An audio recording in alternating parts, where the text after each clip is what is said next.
Good morning. Saturday মর্নিংটা শুরুই হচ্ছে 9:25 থেকেই। জাস্ট ঘুমটুম থেকে উঠে ফ্রেশ হয়েছি, আর শুধুমাত্র বিছানা টিছানা তোলা হয়েছে। ও ঘুম থেকে উঠে এখনও পর্যন্ত ঠান্ডায় ও নিজের ল্যাজ ছাড়তে পারছে না, ওই যে ওখানে বসে আছে চুপ করে।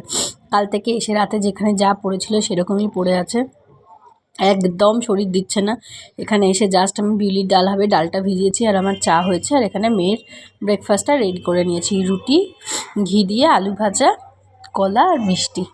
কালকে না এটা কিনেছি রাসের মেলা থেকে, আর এটাও কিনেছি, দেখতে বেশ সুন্দর লাগে বলে। কিছুটা কাজ এগিয়ে নিয়ে, রান্নাবান্না কিছুটা এগিয়ে নিয়ে মেয়েকে নিয়ে বেরিয়েছিলাম একটুখানি বাজারের সামনে। আর মেঘলা ওয়েদার, ঝিরঝির করে বৃষ্টি পড়ছে যখন তখন, একটা দরকার ছিল বলেই সামনে একটু গেছিলাম। যাই হোক, তারপরে ফিরে তাড়াতাড়ি করে বলে বলে স্নান টান করিয়ে ওকে বললাম, ওর বাবা আগে খেয়ে নিল, তারপরে ওকে বললাম তুমি এবার খাবে না আমি খেয়ে নেবো।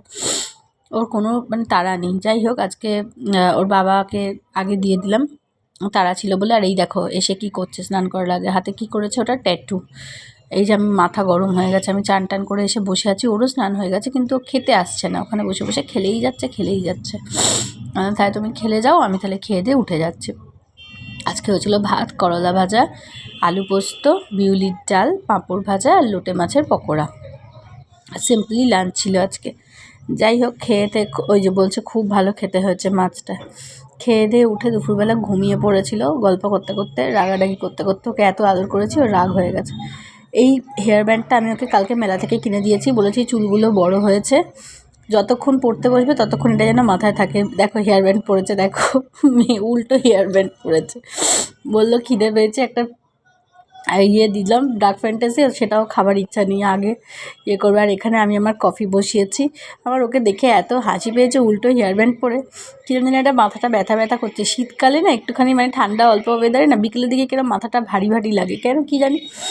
আর আমার চোখে একটা ভীষণ রকম অ্যালার্জি হয়েছে, সারাক্ষণ চোখ কুটকুট করছে, আর চোখটা ফুলে ফুলে যাচ্ছে। বুঝতেই পারছো আমার এখনও সর্দি লেগেওছে একটুখানি। যাই হোক, একটুখানি কফি করে নিয়ে এলাম, তার সাথে নিয়ে এসেছিলাম আলু ভাজা। আলু ভাজা ওটা একটা চিপস দোকানে কিনতে পাওয়া যায়। এসে রেখে ওদিকে গেছি, এসে দেখি আর নেই, সব খেয়ে নিয়েছে।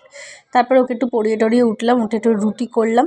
রুটিটা করে রেখেছি, দেখো কুটুর করে ইঁদুরের মতো অর্ধেকটা রুটি খেয়ে নিয়েছে। তাহলে কি বলবে, একটা সন্দেশ বার করে কুটুর করে অর্ধেক সন্দেশ খেয়ে নিয়েছে। এদিকে ওর বাবা কালকের মাংসটা সানডের মাংসটা এনে রেখেছে, সেটা ধুয়ে রেখেছে।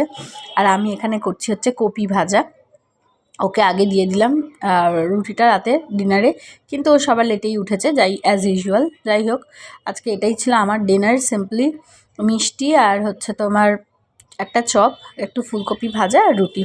এই যে ও খাচ্ছে নাকি বার্গার, কিন্তু সবার ফার্স্ট দিয়েও সবার লাস্টে উঠেছে। যাই হোক, তো আজকে ব্লগটা এইভাবেই এখানে শেষ করছি। টানাটানি করে আমার ফোন নিয়ে, আমাকে কিছুতেই ক্যামেরা অন করে কাজ করতে দেয় না। তো বন্ধুরা, আমি এরমভাবেই রুটি খাই বার্গার করে। তো চলো আজকের দিনটা এরমভাবেই শেষ করি। আবার দেখা হবে তোমাদের কালকের ব্লগে। বাই বাই, ততক্ষণ।